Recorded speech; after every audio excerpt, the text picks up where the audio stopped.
Good morning, afternoon, or evening. My name is Caleb Shepard, and I'm presenting my final project for web application development. I chose the option of creating a number guessing game where a user guesses a 4-digit number, and the server will give them feedback on which numbers they guess correctly and which numbers they might have guessed incorrectly. So we'll start by looking at the functionality of the game first. I'm going to reset the URL because we are using GET requests, which means that our URL will show the information, and that's intentional because I want to show the functionality of the program.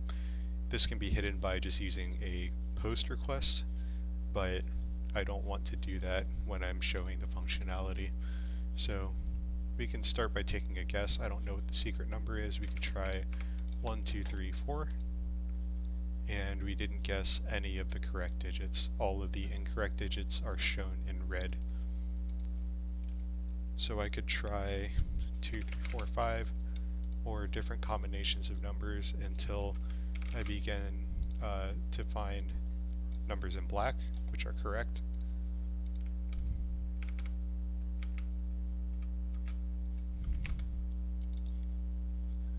And you would just keep guessing until all of these became black. So I can cheat here because we are using GET requests, and I can find out what the secret number might be. And this should show 4 black numbers. We'll say, great job, you guessed correctly. So I can choose to play again, generate a new secret number, which will raise this JavaScript alert to tell me that a new secret number has been made. And if I try entering that same number again, there's a 1 in 10,000 chance it's the same number, but chances are you won't get it correct because we did generate a new number. The new secret number should be 0911. If we try that, we should see that our guess was correct.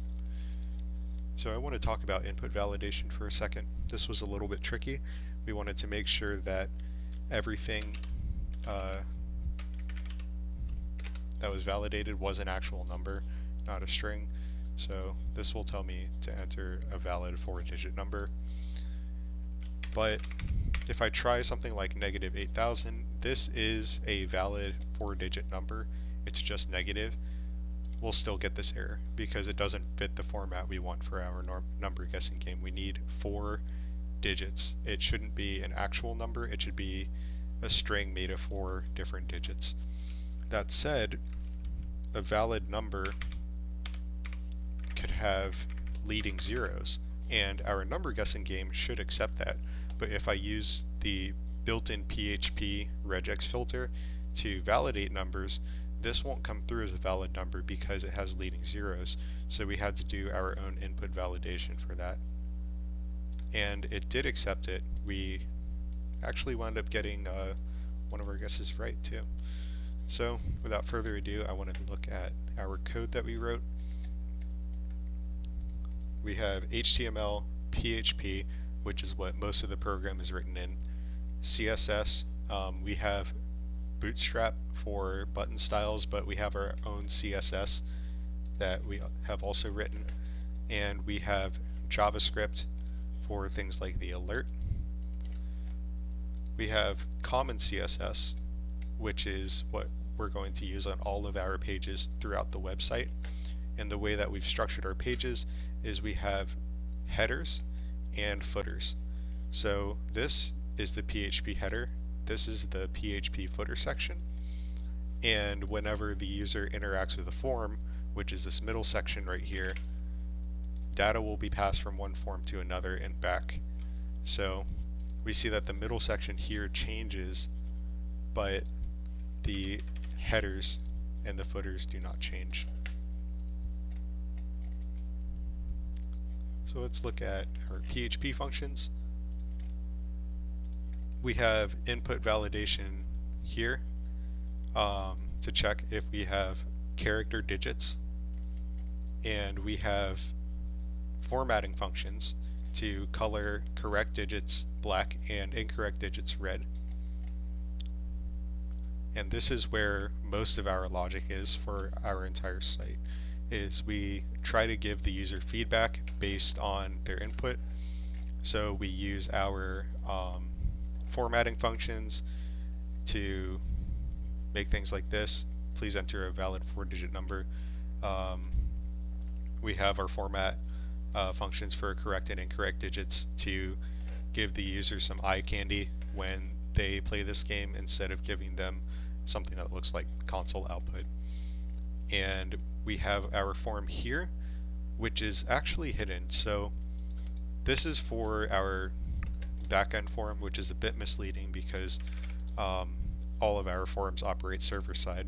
So if I submit this, you don't see any input here, but this play again button will take our secret number and pass it back to the front. This is important because we want to keep guessing at what the number might be. So I have 1, 2, 3, 4. Maybe I want to try 1, 2, 2, 2. This should come through as a black character on the other end, and it did. And that's because we're using the same secret number for our guesses until we generate a new secret number. If I get to this site for the first time and there's no secret number set,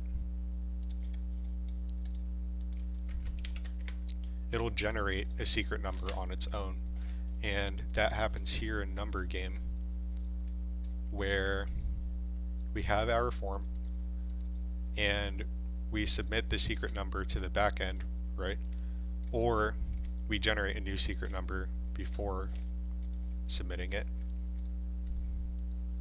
And this is made possible with the header, where we have an alternate secret that's stored by generating an alternate secret, and we assign a secret number to the form by using this function.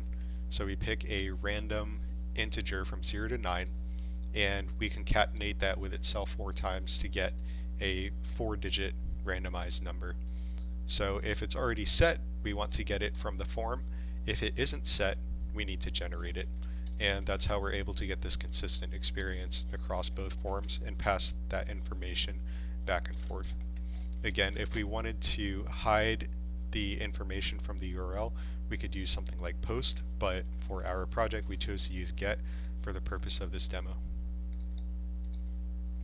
That said, I think that's all we have to say. Other than our CSS, we use some flexbox styles. We use the poly purple just as a cute addition. I think that's all. Thank you.